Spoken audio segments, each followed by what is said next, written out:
इसलिए आप लोगों को द्वारा प्रियदर्शी को लगातार प्यार मिल रहा है। आप लोग देखते हैं, हमें बहुत अच्छा लगता है, कमेंट भी आता है, लाइक भी करते हैं आप लोग। आज धीरे धीरे प्रियदर्शी ग्रोथ भी कर रहा है। तो आज हम एक ऐसे महान व्यक्ति के बारे में बतलाने जा रहे हैं जिसे भारत ही नहीं पूरी दुनिया उनकी नमन कर। वो व्यक्ति है कौन? सोचिए, वो व्यक्ति है स्वामी विवेकानंद जी। स्वामी विवेकानंद। स्वामी विवेकानंद स्वामी विवेकानंद को तो हर कोई जानता है, क्योंकि उनकी अपनी जो प्रतिभा थी वो एक अलग प्रतिभा थी। कहा जाता है हजारों साल में एक ऐसे महापुरुष के जन्म होता है स्वामी विवेकानंद जैसे। स्वामी विवेकानंद का मूल जो नाम था, वास्तविक नाम था, वह था नरेंद्र नाथ दत्त। इसका वास्तविक नाम था नरेंद्र नाथ दत्त। इसके पिताजी बुलाते थे जो उर्फ करके बिले। इनका पिताजी प्रेम से बुलाते थे बिले के नाम से। इनका जन्म कब हुआ था? 12 जनवरी 1863 ईस्वी को। इनका जन्म जो हुआ था 12 जनवरी 1863 ईस्वी को। कहां? कोलकाता में। कोलकाता में इनका जन्म हुआ था। किस परिवार में? कुलीन बंगाली परिवार में। कुलीन बंगाली परिवार में इनका जन्म हुआ था। इनके पिता विश्वनाथ दत्त। इनके पिता का नाम था विश्वनाथ दत्त। याद रखिए, इनके पिता का जो नाम था, स्वामी विवेकानंद के पिता का नाम विश्वनाथ दत्त, जो कोलकाता हाईकोर्ट के वकील थे। क्या थे? कोलकाता, उज्जवल कलकत्ता था, कोलकाता हाईकोर्ट के वकील थे। कौन? विश्वनाथ दत्त। इनके माता भुवनेश्वरी देवी। याद रखना, भुवनेश्वरी। इनकी माता का नाम था भुवनेश्वरी देवी। भुवनेश्वरी देवी इनकी माता का नाम था।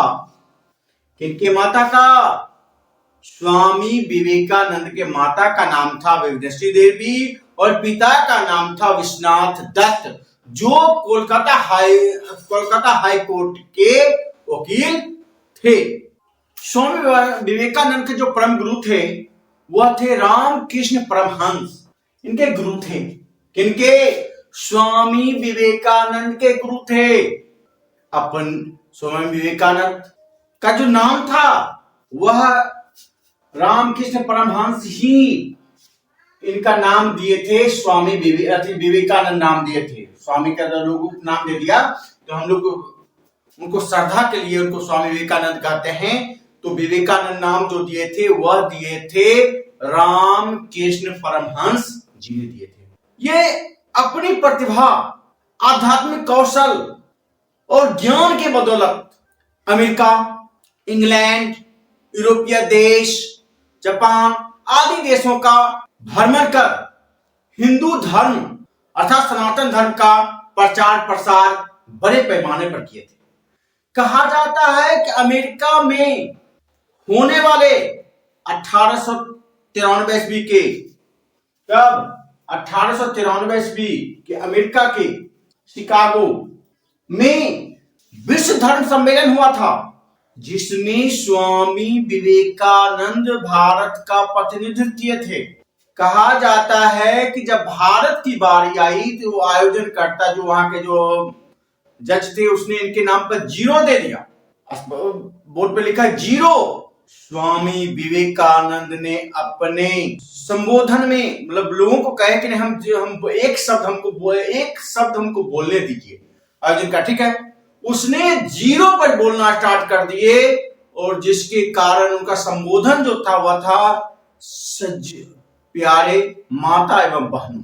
और 0 पर जब संबोधन का जो बोलना स्टार्ट किए, सारा जितने विश्व के जितने भी धर्माई आए हुए थे, सबका जो है सर झुक गया, क्योंकि भारत को अपमानित करने का प्रयास किया गया था। इसने अपनी प्रतिभा के बल पर दिखा दिए कि भारत किसी से कम नहीं है, और अपनी प्रतिभा से 0 पे जब बोलना किए, आयोजनकर्ता को माफी मांगना पड़ा कि हमें माफ कर दीजिए, आप समय कम ही लें। यह थे स्वामी विवेकानंद जी। स्वामी विवेकानंद हमेशा समाज सेवा से जुड़े हुए थे, जिसको लेकर के उसने अपना विवाह नहीं किए थे, वो अविवाहित थे। उन्होंने समाज सेवा को लेकर के दूसरा मठ स्थापना किए थे। उसमें पहला था रामकृष्ण मिशन। कौन था?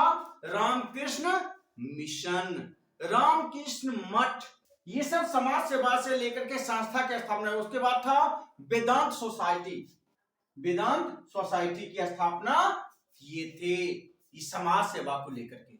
इन्होंने बहुत सारे पुस्तक रचना, कहा जाता है कि इन्होंने कुल 28 पुस्तकों की रचना की। इन्होंने कहा जाता है कि कुल 28 पुस्तकों की रचना की। किसने? स्वामी विवेकानंद जी ने। उसमें प्रमुख जो ग्रंथ हैं उसमें से 3 जो है महत्वपूर्ण ग्रंथ, जिसे हर एक व्यक्ति को पढ़ना चाहिए, क्योंकि उसके पढ़ने से हमारा सामाजिक विकास होता है। उसमें पहला बुक था द पावर ऑफ माइंड, दूसरा था राजयोग, और तीसरा प्रमुख ग्रंथ है कर्म योग। याद रखिएगा, कर्म योग। ये इनका प्रमुख ग्रंथ है। 3 प्रमुख ग्रंथ है। प्रमुख ग्रंथ इनका प्रमुख ग्रंथ है कौन? The power of mind, the power of mind, Rajyoga और कर्मयोग इनका प्रमुख ग्रंथ है। ये प्रमुख ग्रंथ है। और उसका मूल मंत्र क्या था? उठो, जागो और तब तक मत रुको जब तक लक्ष्य की प्राप्ति नहीं हो जाती है। ये इनका प्रमुख मूल मंत्र था, जिसे आज पूरी दुनिया अपना रही है। उठो, जागो और तब तक मत रुको जब तक लक्ष्य की प्राप्ति नहीं हो जाती है। आप लोग भी इस चीज को गांठ मान लें, क्योंकि हमें उठना होगा और जाग करके रहना होगा, और जागेंगे तो लक्ष्य की ओर बढ़ेंगे, और तब तक नहीं रुकेंगे जब तक लक्ष्य की प्राप्ति नहीं हो जाती है। ये स्वामी विवेकानंद जी का मूल मंत्र था, और ये सबसे ज्यादा स्टूडेंट पर लागू होता है कि हमें लक्ष्य की प्राप्ति करके ही छोड़ेंगे, चाहे हमें जितना भी मेहनत क्यों न करना पड़े। और याद रखें, मेहनत किसी की बेकार नहीं जाती है। मेहनत सफलता की ओर ही बढ़ती है। और ये मूल मंत्र था, उठो, जागो और तब तक मत रुको जब तक सफल लक्ष्य की प्राप्ति नहीं हो जाती।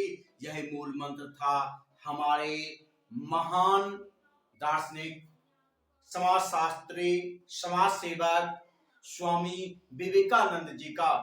लेकिन इनकी मृत्यु बहुत कम उम्र में हो गया था। इनकी मृत्यु 4 जुलाई 1902 ईस्वी में इनकी मृत्यु जो हो गई थी। 4 जुलाई कोलकाता में, कोलकाता के हावड़ा शहर में इन्हीं का स्थापित किया हुआ एक मठ था, बेलूर मठ। यानी कि बेलूर मठ, जहां पर हमारे विवेकानंद जी अंतिम सांस लिए। लेकिन उनकी यादें, उनकी क्रियाकलाप, उनकी सोच, उनका विचार, उनका समाज सेवा आज भी हम लोगों के जहन में बसा हुआ है।